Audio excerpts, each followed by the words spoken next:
गांव के बाहर की धरती बड़ी पवित्र होती है, पावन होती है, उसको गोबर में डालें। अब तो सब पक्की ज़मीन है, व्यवस्था होती नहीं है, नहीं तो उसमें लीपने की बात कही गई है। कहा गया श्राद्ध पक्ष में यदि किसी को श्वान ने, कुत्ते ने छू लिया है तो 3 रात्रि तक भोजन छोड़ने पर पवित्रता मिलेगी। जो पूरे दिन कुत्ते से अपने आप को चटवाते रहते हैं उनका क्या कहोगे आप? कम से कम इन पवित्र तिथियों में तो इस नियम का पालन कर लीजिए। अब मेरा तो कहने का काम है, मैं कह रहा हूँ, वो तो मुझे पता ही है कि आप मानोगे कि नहीं मानोगे, तो मालूम है मुझे। इस कलयुग को हावी मत होने दो बिल्कुल। कुत्ता दांत लगा दे तो पेट में 14 इंजेक्शन लगते हैं, इसलिए इनको तो बाहर ही उनको रोटी बिस्किट जो भी देते वो देते रहो। ऐसा नहीं होता कि माई बाप वृद्धाश्रम में और कुत्ते मखमली गद्दे पर सो रहे हैं। पूर्व की संस्कृति थी, कहा जाता था अतिथि देवो भव, ये लिखा जाता था अतिथि देवो भव, ये तो हमने देखा था।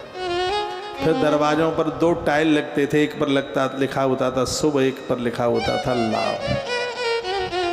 फिर एक कल्चर आया था, लिखा होता था वेलकम, दरवाजे के ऊपर लिखा होता था वेलकम। पहले स्वागत आया था, स्वागत, उसके बाद आया था वेलकम।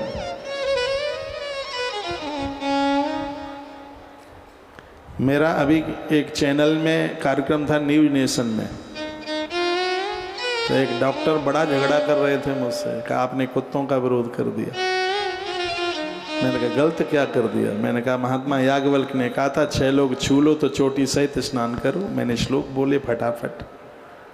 तो कहते कुत्ता किसी को काटता ही नहीं, कुत्ता नहीं काटता तो फिर क्यों किवाड़ के ऊपर, गेट के ऊपर लिखा है कुत्तों से सावधान? जब काटता ही नहीं है तो लिखा क्यों है फिर वो? आपने भी लिखा देखा है? मैंने लिखा देखा, नहीं काटता। इस देश में आप विश्वास करें बहुत बड़ी संख्या में वर्ष में लोगों की मौत कुत्तों के काटने से होती है। वो आवारा अकेले घूमने ही वाले कुत्ते नहीं हैं, जो घर में पालतू कुत्ते हैं, उनसे लोगों की मौत होती है, जहर फैलता है। तो इस ग्रंथ में भी लिखा है यदि श्राद्ध के समय में आपने कुत्ते को स्पर्श कर लिया है तो 3 दिन उपवास होने पर शुद्धि मिलेगी, ऐसा वर्णन है इसमें। स्पृष्ट्वा स्वानम सुपाकम वा तप्त कृष्णम समाचरेत। कहा गया उसकी शुद्धि के लिए एक कृष्ण व्रत होता है, वो 3 दिन में पूरा होता है, उसको करने पर ही शुद्धता मिले। इसलिए मुझे जरूरी भी नहीं है कि पूरी दुनिया मेरी बात माने, जो माने, लेकिन जो बात है वो मेरे बाप दादाओं की नहीं है, जो बात है वो ऋषियों की है, महापुरुषों की है, देवताओं की है। और ऋषियों ने हर बात को अपने चिंतन युक्त बात कही है, उनकी बात को कभी नकारा नहीं जा सकता।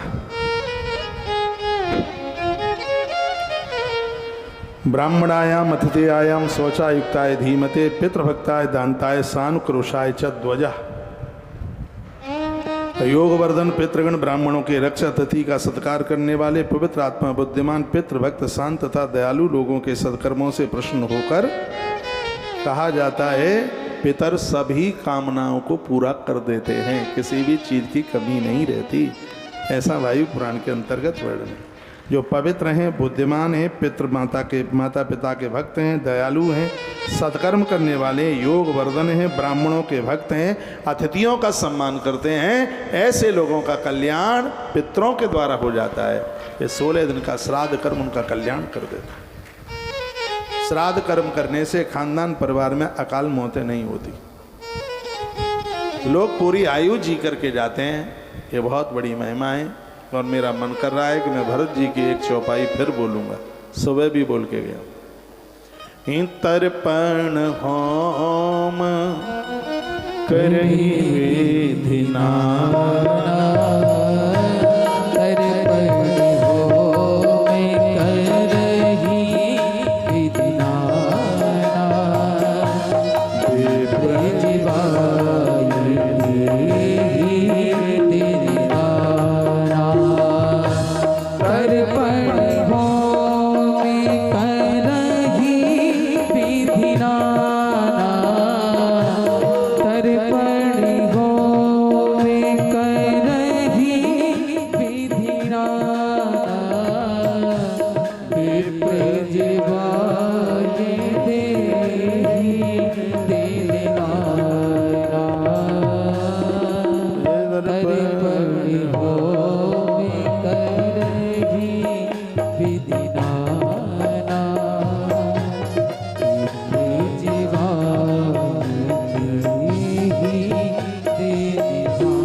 हरि लाल की जय। मैं आप सभी भक्तों को कहना चाहूँगा, वायु पुराण के अध्याय नंबर 17 के श्लोक नंबर 12 में लिखा है, जो लोग पितृपक्ष में श्राद्ध कर्म करते हैं उन्हें 1 वर्ष तक यज्ञ करने का फल प्राप्त होता है। ये श्लोक मैं बोल रहा हूँ।